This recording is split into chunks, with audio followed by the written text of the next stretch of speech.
Very good morning, dear students. In last video, we have discussed about some cell organelles like endoplasmic reticulum, Golgi body, and lysosome. In today's video, we will discuss some more cell organelles, and the first one is mitochondria. है ना? आज हम लोग mitochondria के बारे में study करेंगे. Mitochondria is known as power house of the cell. ठीक है, माइटोकॉन्ड्रिया का common name power house of the cell. ये कॉमन नेम इसे क्यों मिला, इसे power house of the cell क्यों कहते हैं, वो उसके स्ट्रक्चर और फंक्शन से हमें समझ में आएगा. Clear? This is the diagram of mitochondria. Clear? Mitochondria के डायग्राम में हम लोग क्या क्या देखेंगे, क्या क्या हमें ध्यान में रखना है. तो it is double membranous cell organelle. Double membranous means it has two membrane, outer membrane as well as inner membrane. Its outer membrane is smooth while inner membrane is folded inward to form cristae. Clear? Cristae contains numerous racket-like structure, badminton-like structure called oxysome. समझ में आ रही बात? Outer membrane smooth होता है, inner membrane inward folded होता है और fold होकर बनाता है क्रिस्टी. क्रिस्टी के ऊपर पाए जाते हैं ऑक्सीजोम, जो कि रैकेट लाइक स्ट्रक्चर है, and that oxysome is site of cellular respiration. ठीक है, and during cellular respiration mitochondria produces energy in form of ATP. So mitochondria is known as power house of the cell. Clear? It has its own DNA and ribosome. That's why mitochondria is also known as a semi-autonomous cell organelle. जिस cell organelle के पास खुद का ribosome हो, खुद का DNA हो, वैसे cell organelle को हम लोग सेमी ऑटोनोमस सेल ऑर्गेनेल बोलते हैं, है ना? Because they can synthesize their some own protein, they can replicate themself, so they are the semi autonomous cell organelle. Clear? Inside the mitochondria, the fluid filled is known as matrix. इसके अंदर जो fluid भरा हुआ होता है inner membrane के अंदर, उस फ्लूइड को हम लोग बोलेंगे मैट्रिक्स. ये हो गया माइटोकॉन्ड्रिया का general structure. Outer membrane, inner membrane. Inner membrane is folded inward to form cristae. Cristae contains numerous oxysome. Oxysome is the site of cellular respiration. During cellular respiration, mitochondria produces energy in form of ATP. So, mitochondria is known as powerhouse of the cell. It has its own DNA and ribosome. So, mitochondria is semi-autonomous cell organelle. The fluid filled inside the mitochondria is known as matrix. Clear? क्या होता है cellular respiration में, ये हम लोग थोड़ा सा समझते हैं. तो सेलुलर रिस्पायरेशन के दौरान C6H12O6 यानी कि glucose, it combines with oxygen and forms 6CO2 plus 6H2O and plus ATP. ठीक है, ATP is energy. Clear?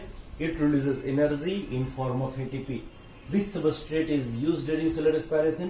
This is the glucose. Glucose का इस्तेमाल किया जाता है सेलुलर रिस्पायरेशन के दौरान. ऑक्सीजन के प्रेजेंस में इसका ऑक्सीडेशन होता है, means glucose oxidises in presence of oxygen inside the mitochondria and it produces 6CO2 plus 6H2O plus energy in form of ATP. ठीक है, ATP is known as energy currency of the cell. ठीक है, ATP को हम लोग बोलते हैं energy currency of the cell. क्यों बोला जाता है? Because cell requires energy to carry out its different metabolic activities, growth, है ना? And for any activity they require energy, and cell can utilize only the energy trapped in ATP. ATP में जो energy trap है उसी का इस्तेमाल cell कर सकता है, दूसरे किसी फॉर्म ऑफ एनर्जी का इस्तेमाल सेल नहीं कर सकता. That's why ATP is known as energy currency of the cell. तो यहाँ पे दो कॉमन नेम हम लोग को याद रखना होगा, एक power house of the cell और एक energy currency of the cell. Got it? चलिए, now we move toward the next cell organelle. हाँ, नेक्स्ट वन इज प्लास्टिड, है ना। अगला हम लोग पढ़ेंगे प्लास्टिड के बारे में। तो plastid is present only in plant. पहला पॉइंट हम लोग यही याद रखेंगे, प्लास्टिड एनिमल सेल में नहीं पाए जाते, ये सिर्फ प्लांट सेल में पाए जाते हैं। और प्लास्टिड हो सकते हैं 3 प्रकार के, ठीक है। पहला chloroplast, chromoplast and then leucoplast, ठीक है। ये समराइज कर दिए हम लोग प्लास्टिड को यहाँ पे। Chloroplast is green in colour, chromoplast is colourful but other than green, leucoplast is colourless. Chloroplast green colour का होता है, हरे रंग का होता है। क्रोमोप्लास्ट ग्रीन के अलावा जिस भी कलर का प्लांट में दिख रहा हो कोई भी पार्ट, दैट कंटेन्स क्रोमोप्लास्ट, है ना। And leucoplast it is colourless. Chloroplast it helps in photosynthesis. Chromoplast, since it is attractive in color, so it attracts pollinators and helps in pollination. Leucoplast they store food, ठीक है। And food may be starch, may be protein, or it may be lipid. If leucoplast stores a starch, such leucoplast is known as amyloplast, ठीक है। Means amyloplast is the leucoplast which stores a starch. Second one is eleuroplast. Eleuroplast means the leucoplast which stores protein. Third one is aleoplast. Aleoplast means the leucoplast which stores lipid, ठीक है। तो इस chart को हम लोग याद रखेंगे, इससे क्वेश्चंस पूछे जाते हैं। Now we will study the detailed structure, diagram and function of chloroplast, है ना। प्लास्टिड में क्लोरोप्लास्ट का स्ट्रक्चर डिटेल में पढ़ना है, because chloroplast is known as kitchen of the cell, जहां पे खाना बनाया जाता है। फोटोसिंथेसिस के दौरान फूड सिंथेसिस का काम किया जाता है, that's why chloroplast is known as kitchen of the cell. So now focus towards the not our kitchen of the cell of plant cell, है ना। Now chloroplast is known as kitchen of the cell, ठीक है। Kitchen में क्या होता है, खाना वगैरह बनाया जाता है, तो प्लांट सेल का भोजन इसी किचन में तैयार होता है, जिससे हम लोग क्लोरोप्लास्ट नाम दिए हैं। और ये ग्रीन कलर का होता है due to presence of chlorophyll, and that chlorophyll pigment is present over here. ये यहाँ पे पाए जाते हैं क्लोरोफिल पिगमेंट, ठीक है। समझ में आई बात? This is the disc shaped structure called thylakoid. इस क्लोरोप्लास्ट को हम समझते हैं एक बार फिर से पूरे स्ट्रक्चर को। It is also double membranous structure, 2 membrane का बना हुआ है, outer membrane and inner membrane. इसके दोनों मेम्ब्रेन, आउटर हो या इनर हो, बोथ आर स्मूथ, ठीक है। इसके अंदर जो फ्लूइड भरा हुआ है that is known as stroma, clear. It has disc shaped structure which contains chlorophyll and that is known as thylakoid. Disc shape का स्ट्रक्चर होता है जिसके ऊपर क्लोरोफिल पाया जाता है, उसको बोलते हैं thylakoid. It has a stack of thylakoid, यानी कि एक के ऊपर एक, यूं लगता है ऐसे कि वो स्टैक के रूप में जमा कर रखा गया है, and that stack of thylakoid is known as grana, ठीक है।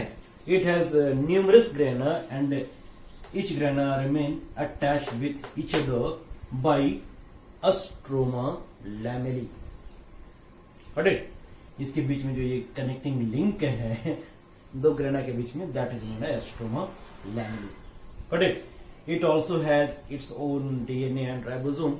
So chloroplast is again semi-autonomous cell organelle of plant, ठीक है। This is a semi-autonomous organelle which is present only in plant, while mitochondria is also semi-autonomous organelle which is present in both plant as well as animal. समझ में आई यहाँ तक बात? अब देखिए, during photosynthesis what will occur. Photosynthesis के दौरान होता क्या है, तो एक छोटा सा रिएक्शन हम लोग समझ लेते हैं सिर्फ, ठीक है। ये होता क्या है, तो 6CO2 plus 6H2O in presence of sunlight, sunlight के प्रेजेंस में होता है, that's why it is called photosynthesis. Sunlight and chlorophyll, chlorophyll plant के पास पाया जाता है नेचुरली, और ये कन्वर्ट करता है इन सभी को C6H12O6 यानी कि ग्लूकोज में, and as a byproduct it releases oxygen 6O2। ठीक है, this is the overall reaction of photosynthesis. Clear? Photosynthesis के दौरान छोटे छोटे मॉलिक्यूल हो गया CO2 and H2, simple inorganic substance हो गया, इन्हें कंबाइन किया जाता है सनलाइट की एनर्जी का इस्तेमाल करके क्लोरोफिल के प्रेजेंस में, और ये बना दिया जाता है complex molecule glucose, which is the food for not only plant but for all the animals present on this earth. इस धरती पे जितने भी एनिमल्स ऑर्गेनिज्म पाए जा रहे हैं सभी के लिए खाना बनाने की जिम्मेदारी ग्रीन प्लांट्स की ही होती है ना? अगर फूड न मिले तो इस धरती पे कोई एनिमल जिंदा नहीं रहेगा। समझ में आई बात? हर किसी को खाना चाहिए ही चाहिए, और सभी के लिए खाना बनाने का काम हमारे प्लांट ही करते हैं, और प्लांट खाना तभी बना सकते हैं जब उनके पास क्लोरोफिल मौजूद हो। तो एक लाइन में हम लोग बोल सकते हैं कि इस धरती पे अगर लाइफ है, if life sustains, then there is an important role of this chlorophyll molecule, है ना? चलिए, वेरी गुड।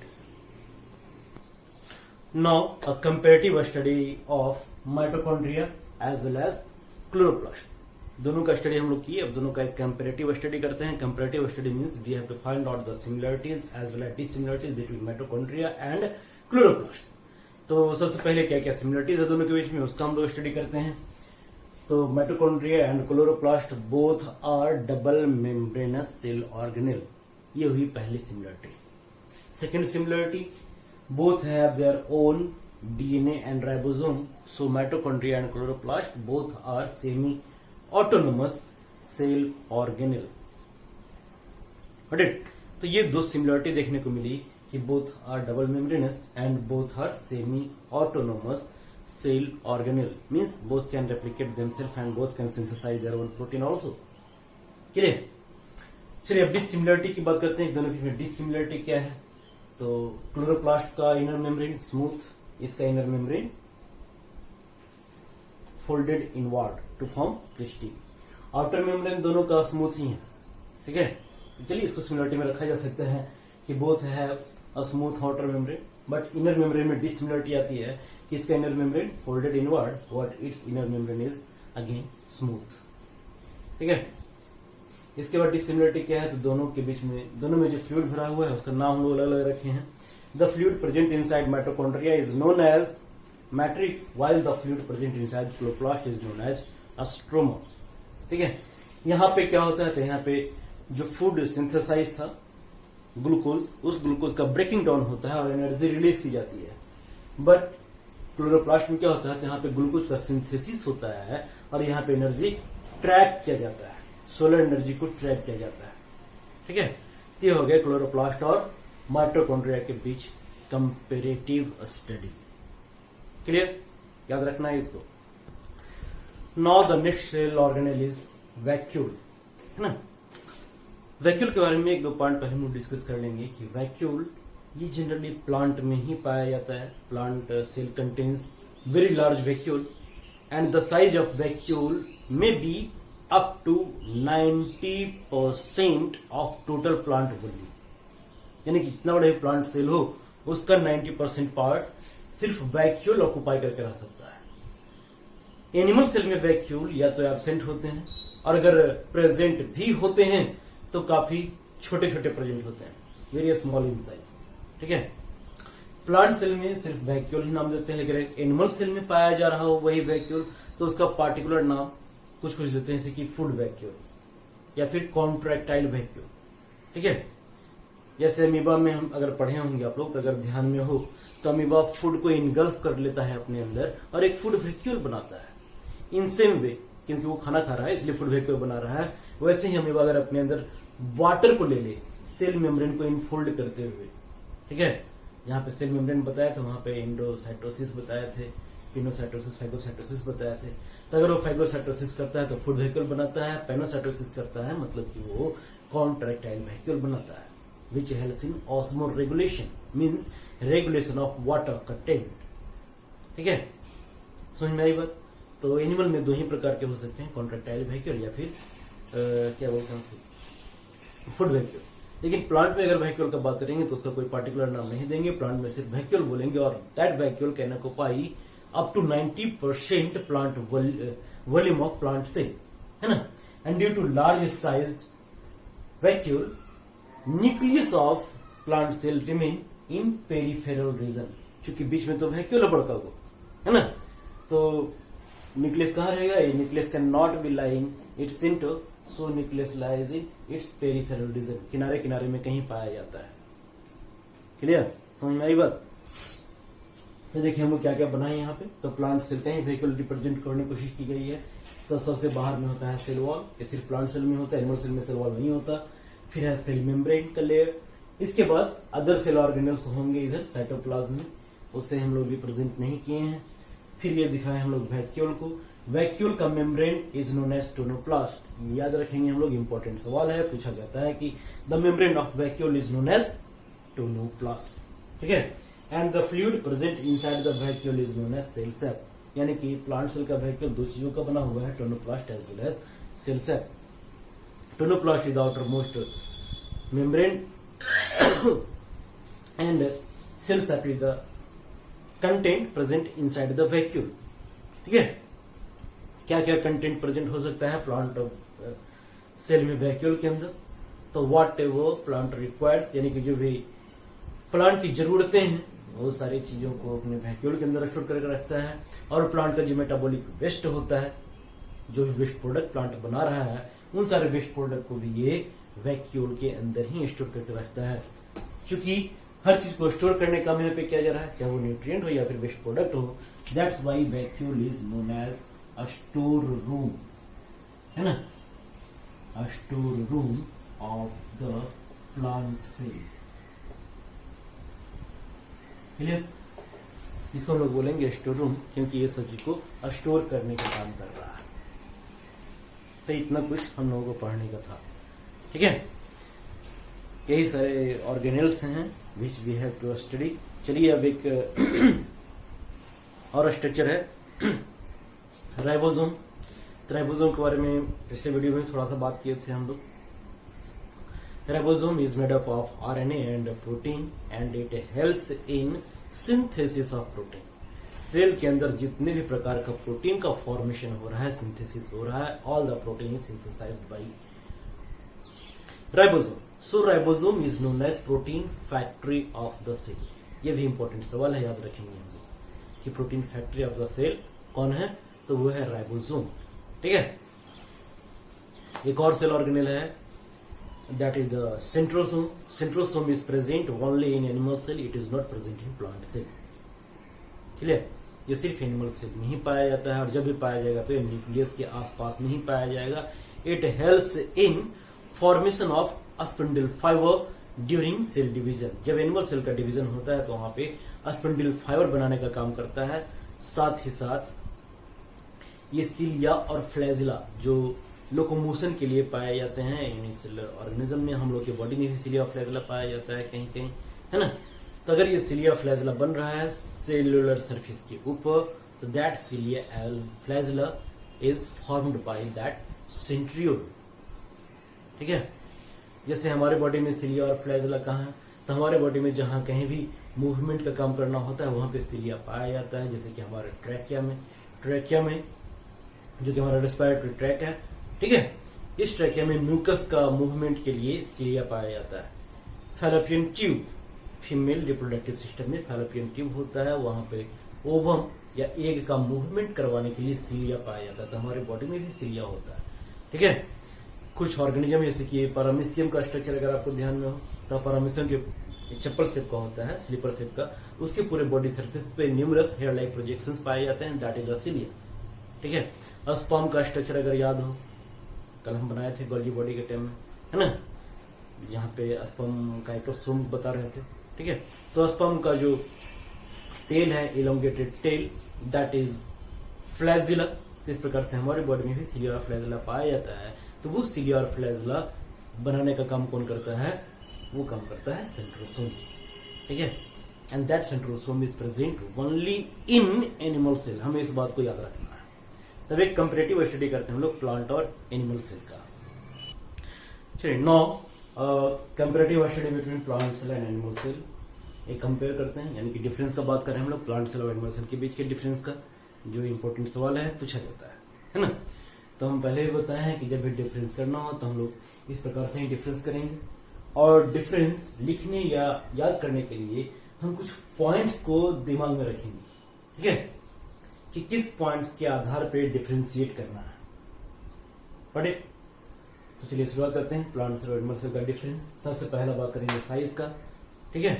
तो साइज अगर बात करें तो plant cell are generally larger, ठीक है, than the animal cell, and animal cell is generally smaller than the plant cell. चलिए साइज का बात करें तो प्लांट सेल जनरली बड़ा होता है, एनिमल सेल जनरली का बात कर रहे हैं, जनरली छोटा होता है। एक्सेप्शंस का हम लोग बात नहीं करते कि हाँ सर एग इतना बड़ा होता है जो कि हमको दिख रहा है, ऑस्ट्रिच एग तो और बड़ा होता है, उतना बड़ा कोई प्लांट सेल आप दिखा दीजिए तो हम लोग एक्सेप्शन का बात नहीं करेंगे। हम लोग जनरल स्टडीज का बात करें तो जनरली प्लांट सेल साइज में काफी बड़े होते हैं और एनिमल सेल साइज में जनरली छोटे होते हैं। Next one is cell wall, ठीक है। हम लोग जितने सेल ऑर्गेनेल पढ़े हैं इसमें से कुछ सेल ऑर्गेनेल ऐसे हैं जो प्लांट में पाए जाते हैं, कुछ सेल ऑर्गेनेल ऐसे हैं जो सिर्फ एनिमल में पाए जाते हैं। अगर उनको हम लोग पिक आउट कर लिए तो उसमें भी डिफरेंस बनाया जा सकता है। तो सबसे पहला सेल वॉल, सेल वॉल किस में पाया जाएगा, प्लांट सेल में, एनिमल सेल में ये हो जाएगा एब्सेंट। प्लास्टिड, प्लास्टिड पाया जाएगा प्लांट सेल में, एनिमल में हो जाएगा absent. Vacuoles, vacuoles plant cell में जनरली काफी बड़े होते हैं, और अगर एनिमल सेल में पाया भी जाता है, यानी कि if present then very small. समझ में आई बात। वैक्यूल का बात करें तो वैक्यूल दोनों में हो सकता है, इसमें तो होना ही होना है, एनिमल सेल में भी हो सकता है, लेकिन अगर होगा भी तो काफी छोटा छोटा होगा। गोल्जी बॉडी, गोल्जी बॉडी को प्लांट में बोला जाता है डिक्टियोसोम। जब गोल्जी बॉडी पढ़ा रहे थे तो हमें बताया होंगे हम लोग कि प्लांट में से डिक्टियोसोम बोलते हैं, लेकिन एनिमल में से गोल्जी बॉडी या गोल्जी एपरेटस ही बोला जाता है, ठीक है। तो सिर्फ नाम का फर्क है। न्यूक्लियस का बात किया जाए तो न्यूक्लियस दोनों में प्रेजेंट होगा, दोनों में पाया जाएगा, लेकिन न्यूक्लियस के लोकेशन में फर्क होता है। प्लांट सेल में न्यूक्लियस होता है पेरीफेरल रीजन में, यानी कि किनारे में, पेरीफेरी में, और इसमें न्यूक्लियस होता है सेंटर में, ठीक है। लाइसोसोम प्लांट में हो जाएगा एब्सेंट, एनिमल में हो जाएगा प्रेजेंट। सेंट्रोसोम प्लांट में हो जाएगा एब्सेंट, एनिमल में हो जाएगा प्रेजेंट। फूड स्टोरेज, यानी कि फूड स्टोर करते हैं प्लांट सेल और एनिमल सेल, दोनों फूड अपना स्टोर करता है। तो हम लोग यहाँ पे कार्बोहाइड्रेट का बात करें कि कार्बोहाइड्रेट को किस फॉर्म में स्टोर किया जाता है, तो प्लांट कार्बोहाइड्रेट को स्टोर करता है स्टार्च के फॉर्म में। इंपॉर्टेंट सवाल है, ठीक है। एनिमल्स ये फूड को स्टोर करता है ग्लाइकोजन के फॉर्म में। फूड मीन्स कार्बोहाइड्रेट का बात कर रहे हैं, ठीक है। यानी कि plant stores carbohydrate in form of starch while animal stores carbohydrate in form of glycogen. Rigidity का बात किया जाए तो plant cell are more rigid than the animal cells due to presence of the cell wall, ठीक है। ये हो गए एनिमल सेल और प्लांट सेल का डिफरेंस। तो इस प्रकार से चलो हमारा ये सेल टॉपिक फिनिश होता है। हम लोग सेल का स्टडी किए, साइटोप्लाज्म, प्रोटोप्लाज्म के बारे में जाने, डिफरेंट न्यूक्लियस के बारे में समझे, इसके बाद फिर डिफरेंट सेल ऑर्गेनल्स का स्टडी किए, ठीक है। तो जितने सेल ऑर्गेनल्स आप लोगों को पढ़ने थे उन सभी का स्टडी हम लोग कर चुके हैं, राइट। तो see you in the next video with another topic. तब तक अपना ख्याल रखना है, पढ़ाई जारी रखनी है, पढ़ते रहना है। कोई दिक्कत हो तो मुझसे पूछते रहना है। Take care.